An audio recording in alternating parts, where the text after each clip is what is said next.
Kritios-drengen blev lavet i år 480 f.Kr., et år, som blev meget kritisk for atenienserne, i det Athen i år 480 f.Kr. blev erobret af perserne. Det var en af de sidste episoder i krigen mellem grækerne og perserne. Det følgende år tilføjede grækerne nemlig den fælles fjende et afgørende nederlag og drev perserne ud af Grækenland. Atenienserne vendte nu tilbage til deres by og begyndte at genopbygge den. De fleste af skulpturerne kunne ikke længere repareres. Fragmenterne blev enten brugt som byggemateriale eller simpelthen gravet ned. Kritios-drengen blev begravet for igen at dukke op, hovedet for sig og kroppen for sig, da arkæologerne i det 19. århundrede foretog udgravninger på Athen Akropolis. Man kan se, at Kritios-drengen er fra tidlig klassisk tid på grund af den strenge stil. Den strenge stil er et ideal om indre ro, overblik og mildhed. Idealbilledet er altid ens, uanset hvad skulpturen laver.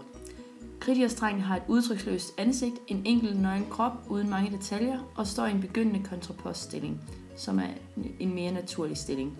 Det korte hår og hvilen på det ene ben indikerer, at skulpturen ikke er fra de ældste kunstperioder. Skulpturen fremstår meget naturalistisk som et kendetegn fra den tidlige klassiske tid.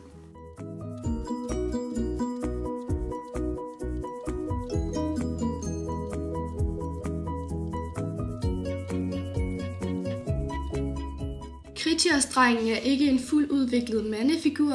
Han ligger i stadiet mellem dreng og mand. Hoften er ud til siden, og brystkassen er trykket frem, hvilket giver et lidt feminint udtryk. Han har ikke en stor maskulin krop, men han er derimod lidt kinky. Man kan se, at Kritios-drengen står i kontraposto, da han har et vrid i hoften og i skulderen, samt det ene ben er foran det andet. På grund af håret ses det, at han ikke er lavet i sen klassisk tid. I sen klassisk tid var der mere bevægelse i håret, og det så mere naturalistisk ud. Skulpturen er derimod lavet i tidlig klassisk tid, da håret ikke falder naturligt, men sidder støbt på. Dog har han ikke perlehår, som er kendetegnende for skulpturerne fra arkaisk tid.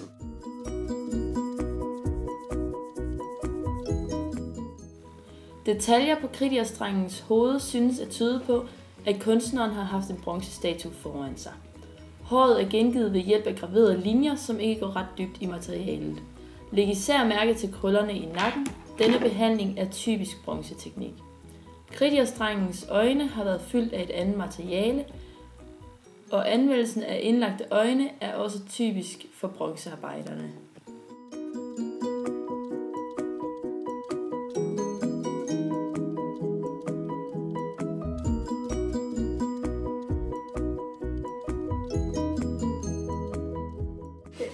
Kunstnerne i den tidlige klassiske periode var stærkt optaget af at karakterisere de mennesker og guder, som de fremstillede, og de brugte alle tænkelige midler til at give et differentieret indtryk af motivernes alder og personlighed. Man kan sammenligne Kritios-drengens ungdommelige, blide og næsten generede hoved med det pragtfulde, modne og magtfulde hoved på Zeus fra Artemision. Det er ikke bare et spørgsmål om at udstyre motivet med skæg. Det gjorde de arkaiske kunstnere af til for at antyde alder, men det er snarere en dybsindig og gennemarbejdet skelnen mellem tidlig ungdom og moden manddom. Begge så naturligvis meget mere overbevisende ud, da de endnu havde deres farvede indlagte øjne.